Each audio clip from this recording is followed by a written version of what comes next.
Here's why I disagree that leaning back during pull downs is not really a method of eccentric overload.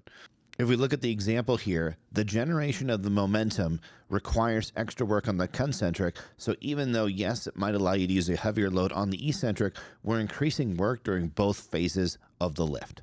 Okay, so we're looking at this lean back technique. It's going to slow down here so you guys can see the motion in slow motion. And we're looking at the amount of force over here on the left. So this pink line here represents the amount of force that the cable is giving me. So basically how much force there is pulling up from here, or let's undo that. The amount of force pulling towards the pulley at any given point in time in the range of motion. So if we look at the starting point here, which is going to be right here, okay, so at this point here, so it's newtons over here on the right, but roughly this is about 180 pounds of force that the cable is pulling up on me.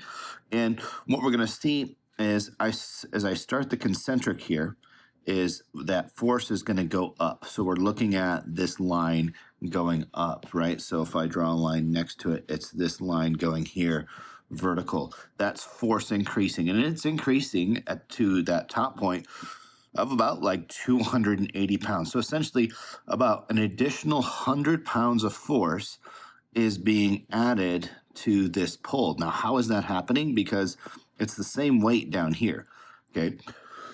What's happening is, as I try and move a weight, I have to overcome its inertia. So to take it from not moving to moving, I have to overcome its moment of inertia. And then to accelerate that load, I have to continue overcoming the inertia of the weight wanting to essentially stay at the same speed. And then also we have the acceleration of gravity. So the faster I'm trying to move that weight, the more resistance I'm going to get for the same weight. Okay. Now, what's going to happen as we go through this rep? So right now we're at this peak here, which is somewhere around 280 pounds. As I continue through this rep, what we're going to see now is that the force is starting to drop down. So if you guys see the line, it looks like it's going this way. Okay.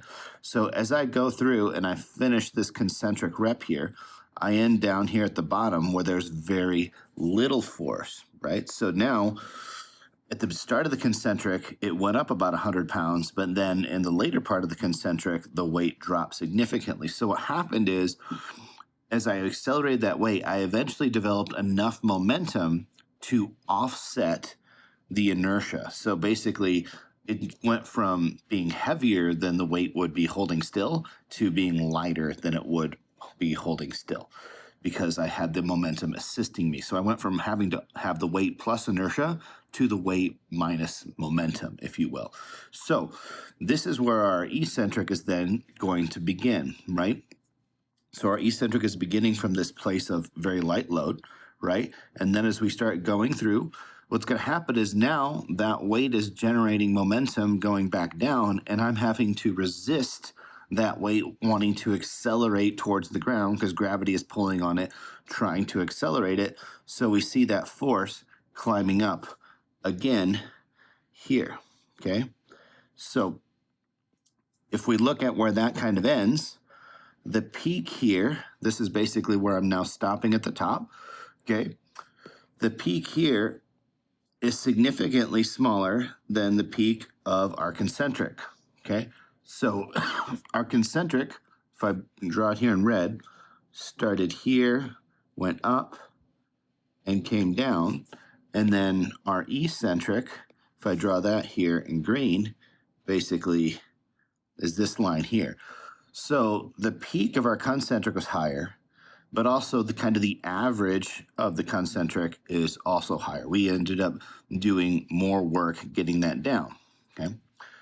So let's continue on here and just finish the story. So once I'm at the top and I've stopped that deceleration, we see essentially the weight's going to settle and come back down to what essentially would be close to its static baseline, okay? That basically means if the weight was standing still, no inertia, no momentum. And then I'm going to start another concentric, and again, we're going to see that force fly up, okay? And it's going to start coming down as I develop momentum. Now, what's important to notice here is that, okay, right now, at the beginning of this, you can see I have just a little bit of shoulder and elbow movement, right?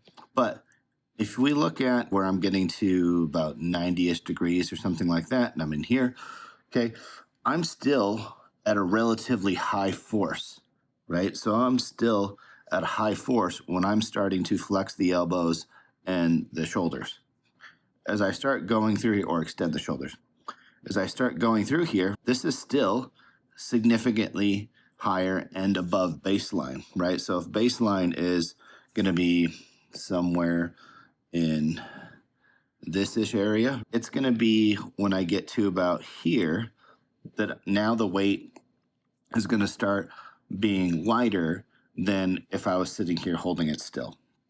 Okay, so essentially what's happening is the top half of the rep here is heavier, and the bottom half of the rep ends up being lighter by me trying to move it faster. But I am still loading the lats and everything with a heavier load in this portion of the lift and with a lighter load in this portion of the lift. Now, where's the hardest part of a pull down? It's going to be down towards the bottom.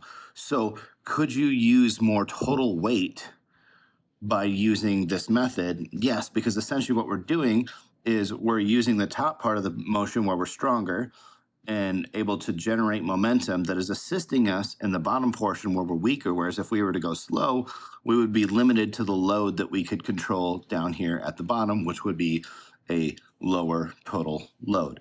So what we're doing with this method here is essentially biasing the load more towards the initiation of the concentric. And if we're doing a fast eccentric, so this is in slow motion right now, but this would be a relatively fast eccentric.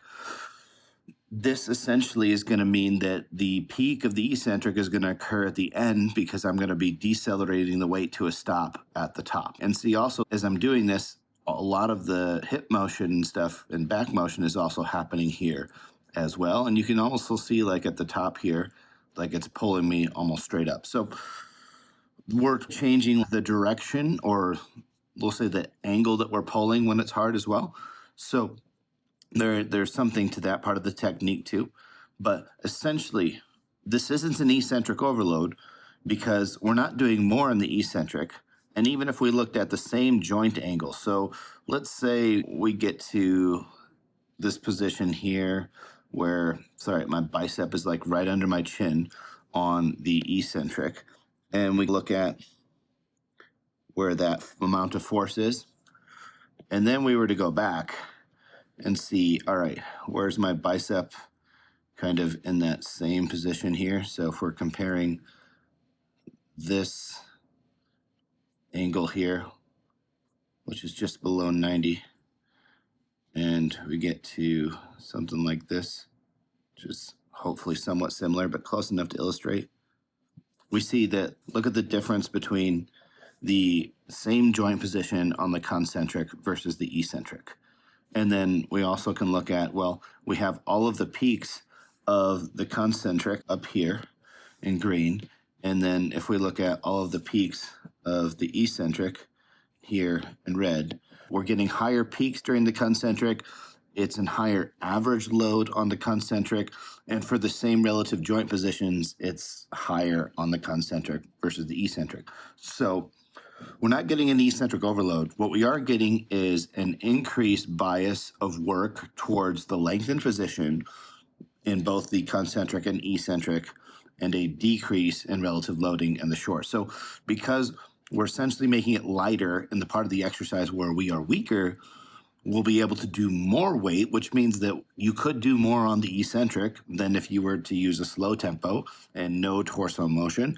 But you're also doing more on the concentric by trying to accelerate the weight down, even though you're using other muscles to do it, right? So even though we are using the hip extensors and the back, etc., to help initiate this motion, imagine that this handle couldn't move. Imagine it was fixed. If you were to pull back this way with your hip extensors, guess what you'd be doing? You would be adding resistance to the lats in this case, and the rhomboids, etc. So all those things. So we are still increasing the amount of load on the arm or upper limb muscles that are doing the pull down portion by adding in the trunk and hip extension, because we are essentially just creating a heavier load by trying to move this weight faster. Okay, another point I want to address here is if we did only hip or lumbar extension and leaned back and didn't do any of the work, would we still end up getting to this position, and we would essentially have to get to where we had a certain degree of shoulder extension? And the answer is yes. If we just leaned back, because the pulley is up here, it's going to have an orientation this way, which means as I change my torso angle, I'm going to essentially end up where if my torso angle is here, from wherever my shoulder is at, my arm's going to be pointed towards the cable.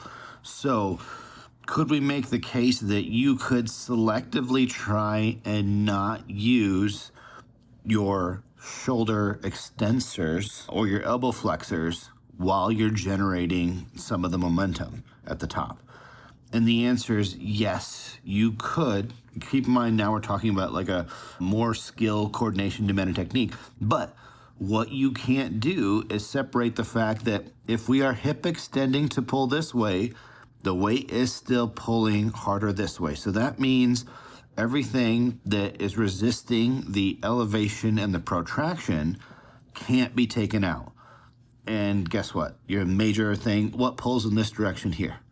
Okay, so if the arm's being pulled in this way, what's being pulled this way, this way, this way? All right, so your lats are still going to be getting that extra load, potentially some of the rhomboids, etc. So basically the things that do, lower traps, the things that manage the sternoclavicular joint, the scapulothoracic joint, etc., we can't take out of any part of this motion. So if we add force through hip extension or lumbar extension, that still has to be transferred through those muscles.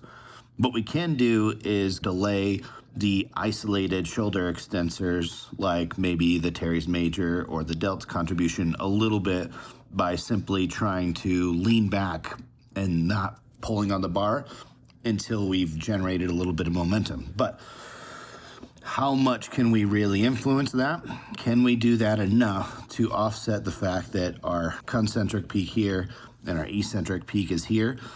Like I said, if we actually go through this in motion and we look at, all right, on this concentric, where am I starting? Okay, I am starting we'll say I am shoulder extending and elbow flexing like here. I'm starting at around the peak, okay? So I am generating that momentum, which is driving it up, but I'm essentially still starting the pull, the upper arm pull here. And if I don't do that, I'm using a heavier load, I'm likely not going to get the acceleration I need to make it really light at the bottom.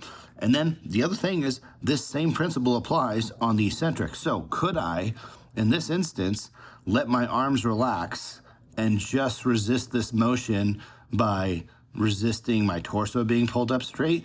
And the answer is yes. So basically, we're asking a lot from a technique and a intramuscular, recruitment perspective to not be producing force in those muscles when the peak forces of the cable are high, and then trying to, on the concentric, but then trying to reverse that intention on the eccentric. And we have to do this dynamically. To me, you're setting up we'll say, a very significant challenge for what may not even still result in any eccentric overloading. Now let's look at just the effect of this in a regular pull down without doing the lean. So if I go slow here, so this is a slow concentric and a slow eccentric. There we go, right? Keep in mind this is somewhat of a slower speed here, period. So essentially what I had is my concentric was with this much resistance, and my eccentric here, which we're doing yellow, is essentially this much resistance. And they're pretty, there's no real peaks, basically, because I'm going really slow, okay? Now, if I move this along to where I do a more dynamic rep, okay, and this is probably closer to a rep that you would do in training, maybe a little bit faster. On the concentric, definitely faster than what most people do on the eccentric. But watch, we're gonna see still, even though I'm not doing that lean, we still see the same kind of curve where basically it went up and then down, right, on the concentric. And then basically I'm pausing here. And then on the eccentric, it's gonna go up, but it's not gonna go up to the same degree that it does when we do the concentric, right? So in this manner, we still have this flow where it goes concentric is going to go up, right? And then as I start getting enough momentum, it's going to start going down until I'm actually ending up with a lighter load than if it was still or slow, okay?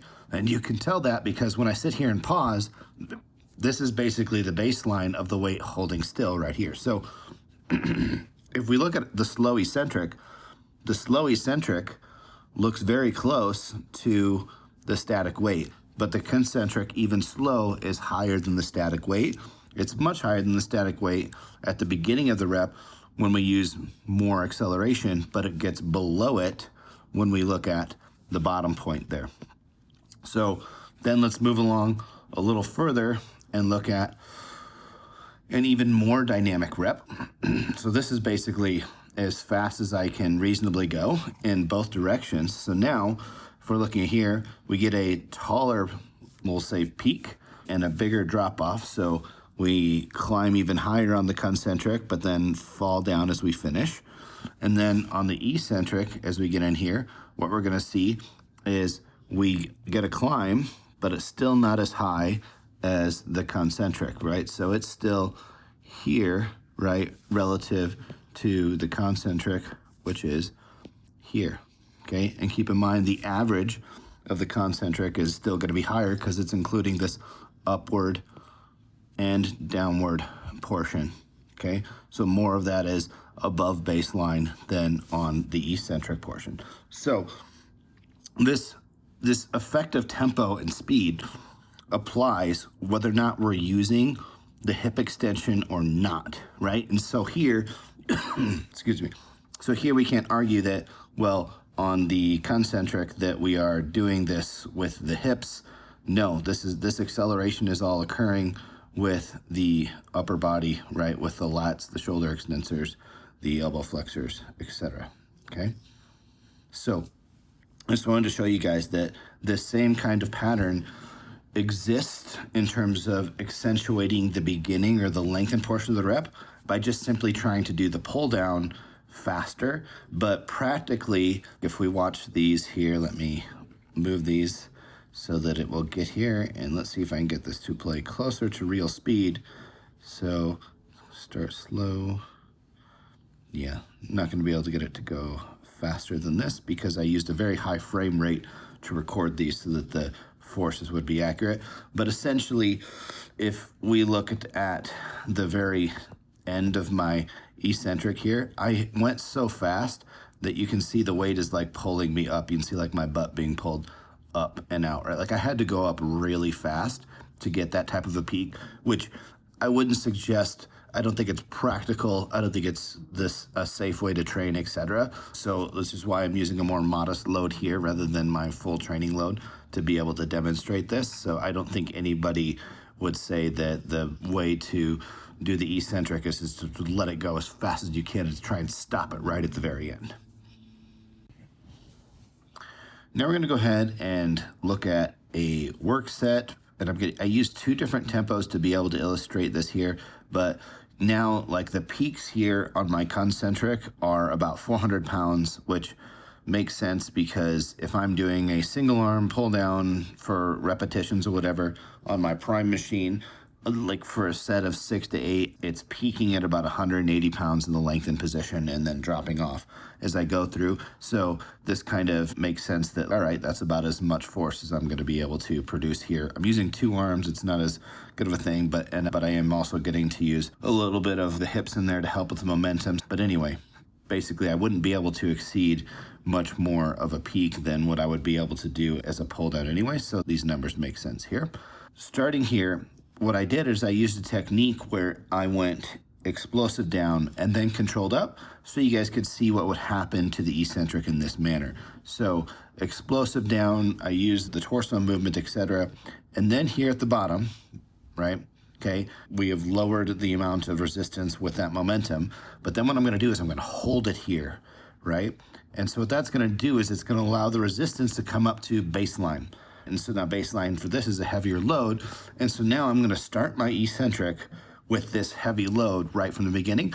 But because I am raising it slow, what you'll notice is the eccentric does not continue to climb. Essentially, the force stays relatively linear throughout this process, right? So by emphasizing the beginning of the eccentric, what I am actually doing is I am increasing the challenge of that eccentric in the short position, but what I'm doing also is decreasing its challenge in the lengthened position compared to if I were moving it fast. So we're just gonna skip ahead here.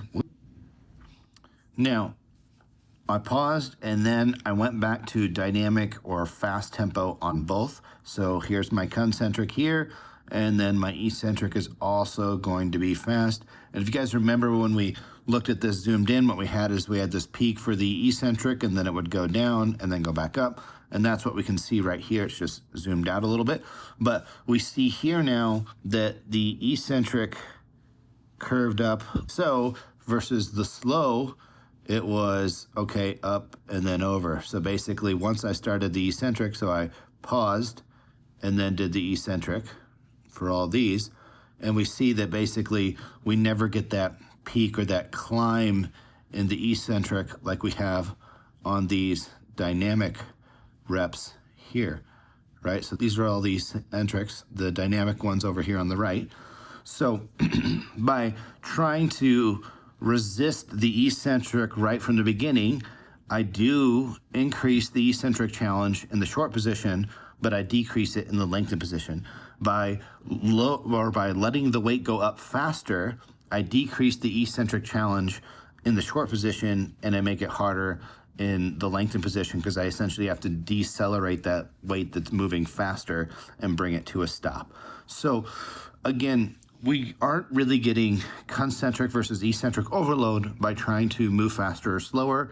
We're essentially changing where we're doing more work within the range of motion. If I try and move the weight faster from the beginning, then I do more work at the beginning of the concentric. If I let the weight go up fast, then I do more low or work at the end of the eccentric, and vice versa. If I go slow on the concentric, the short position is going to be harder. If I go slow on the eccentric, also the short position is going to be harder. So faster reps in both directions tend to bias the lengthened position more. Slower reps tend to overload the short position more, but it's still not making it eccentric overload in either case.